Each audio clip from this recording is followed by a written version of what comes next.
2 गुने 2।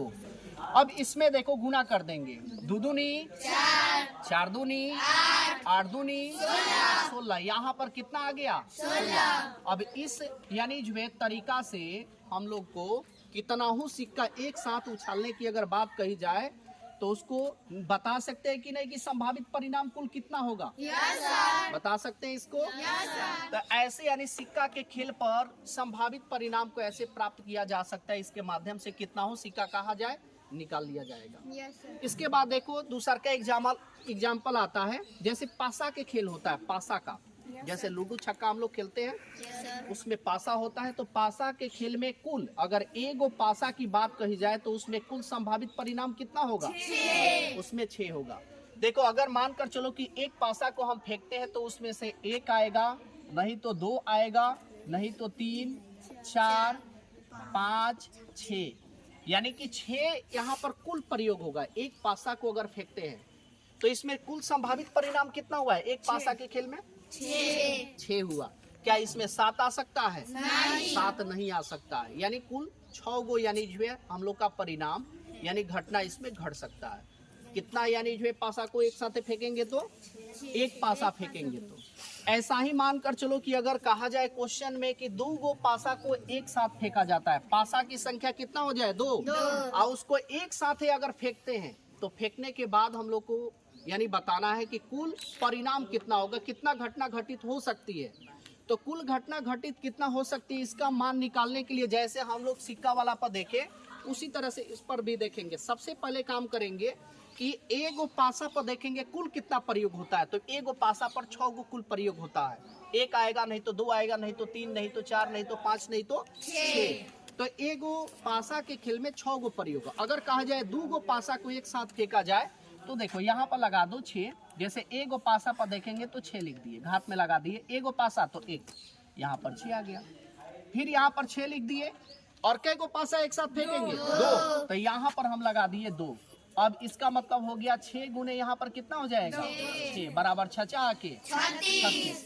इसी तरह से अगर 3 गो पासा की बात कही जाए, कितना पासा की बात कही जाए 3 पासा की बात कही जाए तो यहाँ पर 6 लिख देंगे और घात में कितना लगा देंगे 3। अब इसको 3 बार लिखेंगे 6 को, 6 गुने 6 बराबर कितना हो जाएगा 216 हो जाएगा।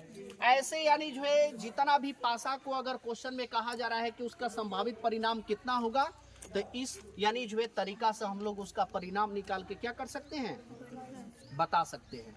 ठीक है। अब देखो इसमें एक आता है और एग्जाम्पल, जैसे प्रायिकता में ताश संबंधित आता है। ताश संबंधित तो देखो ताश संबंधित इसमें क्या आता है। जैसे ताश की एक गड्डी होती है, एक गड्डी में टोटल यानी जो है कितना पत्ता होता है 52, यानी कार्ड की संख्या एक ताश की गड्डी में 52 होता है। ठीक है। और 52 यानी ताश की एक गड्डी में पत्तों की संख्या 52 देखें और 52 यानी जो है ये पत्ता 4 समूहों में बटा होता है। कितना समूह में बटा होता है 4 समूह में। 4 गो समूह कौन कौन है तो उसमें से देखो पहला हम लोग देखते हैं 1 नंबर यानी जो है लाल पान होता है। लाल पान जो दिल के फिगर के जैसा होता है, पीपल के पत्ता के जैसा होता है। ठीक है।